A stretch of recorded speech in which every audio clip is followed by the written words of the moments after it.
Coming up on today's episode of Airborne Unlimited, could high taxes reduce Caribbean tourism? The Runaway Aerostat draws negative attention. From the runway to outer space with Sabre engine.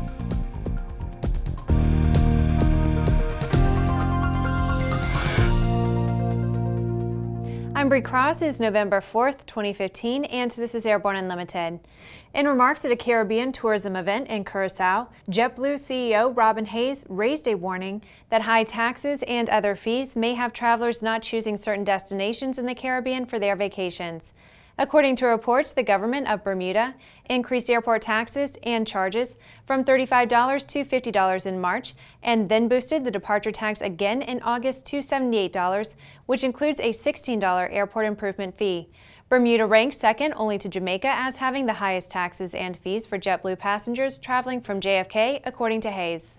The Caribbean Hotel and Tourism Association said that the fee and tax structure highlighted by Hayes is, quote, prompting some countries to re-examine their air transportation policies, as it would appear to be counterproductive to add taxes to airline tickets, making the destination less competitive, then paying those taxes out again in revenue guarantees to attract airlines, end quote. It remains to be seen what increase in fees it will take to drive vacationers to alternate destinations. We all watched in amazement and possibly a little amusement when a JLENS Aerostat came loose from its mooring and drifted north from Aberdeen proving ground last week.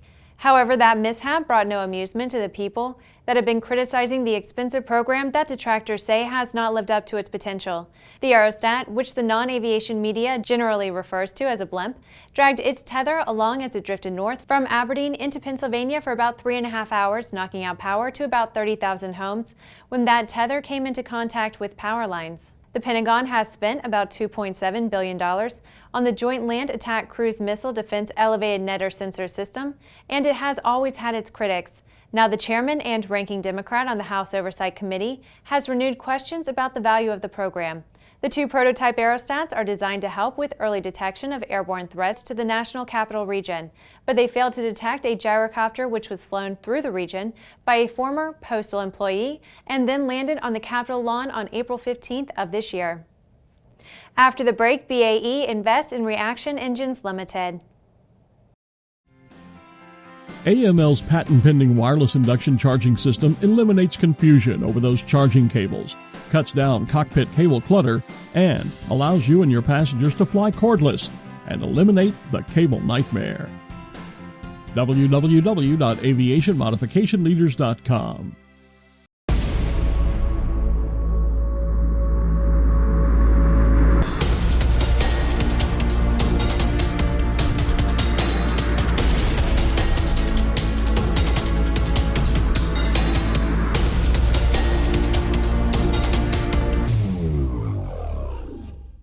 Redbird is quickly becoming the industry standard for flight training. Since Redbird introduced its revolutionary FMX in 2007, colleges, universities, and flight training operations around the world have integrated Redbird products into their curriculum. It's time to discover what Redbird can do for you. Join the migration.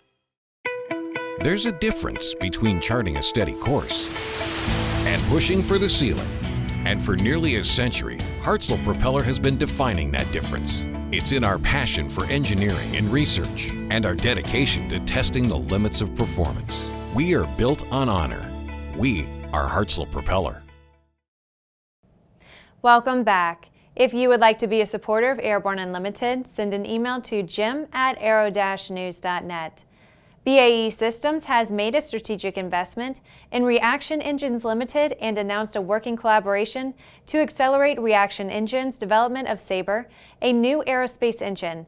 Reaction Engines is developing the technologies needed for an advanced combined cycle air-breathing rocket engine called Synergetic Air-Breathing Rocket Engine.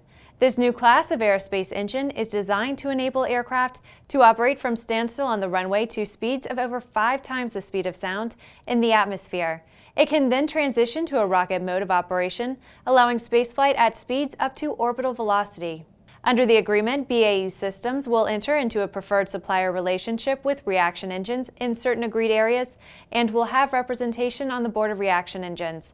The UK government is expected to confirm grant funding of approximately $92 million for reaction engines to further Sabre's development towards a ground-based test engine. Together with BAE Systems investment, this significant injection of capital will support reaction engines' transition from a successful research phase into development and testing of the engine. With some 2,000 Aero-TV programs webcast to cyberspace, sometimes it can be fun to look back and enjoy some of the places we've seen, the flyers we've met, and the planes we've flown. Here's a look at one of our favorite Aero-TV classic episodes. It's a sweetheart, and for instance, me, I do a lot of flying with all sorts of people in the back seat. I have never found myself in a situation where I felt uncomfortable. I mean, dropping out of loops, because we entered at 85 miles an hour instead of 120, and it's an easy airplane to recover, and call it a no-sweat airplane. Some things are just too good to fade away, and such is the case with the Great Lakes biplane. In this video, you'll see the new version of the venerable Great Lakes that is being produced by Waco Aircraft. Search the Greater Great Lakes on Aero-TV's news channel. After these messages, 7 master instructors are named. The KSN 770 is an affordable, WAAS-enabled integrated MFD with a flexible hybrid user interface from Bendix King. Get your fingers on the 770's perfect blend of touchscreen and hard buttons. Easily control your GPS navigation, Navcom, weather, traffic, and terrain in any condition. For more information, go to bendixking.com. Sandia introduces the new SAI 340 Quattro TSO'd airspeed, attitude, altitude, and slip. With integral backup battery, safety never looked so good. See it now at www.sandia.aero. Now certified Aspen Avionics single-band ADS-B ATX100 and ATX100G transceivers are the next-gen ADS-B solution that provides the features pilots need while keeping flyaway costs low. Check it out now at aspenavionics.com. Concorde's recombinant gas RG series sealed battery technology produces a high-performance battery with the advantages of being pre-tested and fully charged at the factory. Find out more about Concorde's entire line of batteries at www.concordebattery.com. Concorde, the heart of your aircraft. Welcome back. With so much news coming out of the aviation industry, we're summarizing some other interesting stories in a brief segment we call Around the Patch.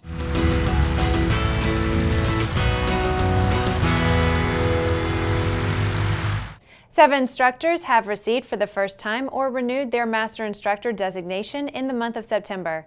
They are Charles Skelton, Robert Shapiro, David McVinney, Helen Knight, William Gross, Laura Gertie, and Edgar Fink. All were accredited by Master Instructors, LLC.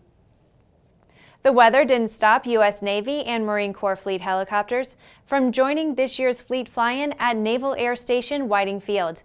More than a dozen military helicopters settled onto NAS Whiting Field's South Field for the 4-day event. A letter of intent for the establishment of a final assembly line of Airbus helicopters H-135 helicopter in China has been signed by Airbus and Chinese officials. This includes a commitment by the Chinese for 100 H-135s over the next 10 years. Charles Elachi, the director of the Jet Propulsion Laboratory since 2001, is retiring at the end of June 2016, according to a NASA news release. He will become Professor Emeritus at the California Institute of Technology. ANN has received word that Steve Bennett has passed away. Bennett founded Great Plains Aircraft Supply and was known as one of the leaders in converting VW engines for the use in aircraft. Bennett also authored the book VW Aircraft Engine Assembly. Well, that's our trip around the patch. Now let's move on to the rest of the news. Since Easy Rider at the top of many bucket lists is a desire to ride a gnarly Harley across the country to experience the open-air ride. It appears that 2 Texas adventurers had a similar bucket list item, except they made their open-air ride in a gyroplane. However, the Harley would have been faster. John Crepario and Dayton Dabbs not only took the adventure, they have claimed 4 new records for speed over a recognized course in a gyroplane, weighing less than 1,102 pounds. Crepario and Dabbs co-piloted and alternated as pilot and command of a Magni M16 gyroplane for the 73-hour, 5,365 statute mile flight. The record speeds, which were measured from initial takeoff to final landing, including all rest periods, averaged out at about 40 miles per hour. Dabb said, quote, "Aside from any record setting, we displayed the capability of this small aircraft as a safe, comfortable, and economical touring vehicle for short and long distance travel," end quote. The records are currently awaiting official recognition from the NAA and FAI, which audits the claims. Well, that's our program for today. Remember to get comprehensive real-time 24/7 coverage of the latest aviation and aerospace stories anytime at aero-news.net. Remember that Airborne Unlimited is streamed daily Monday through Friday with additional breaking news bulletins for important stories that fall outside of our normal deadlines. Please join us and a growing roster of over 100 outstanding industry associations and organizations every weekday for the best in aviation and aerospace news from the staff of the Aero-News Network, the aviation world's most comprehensive news and information resource.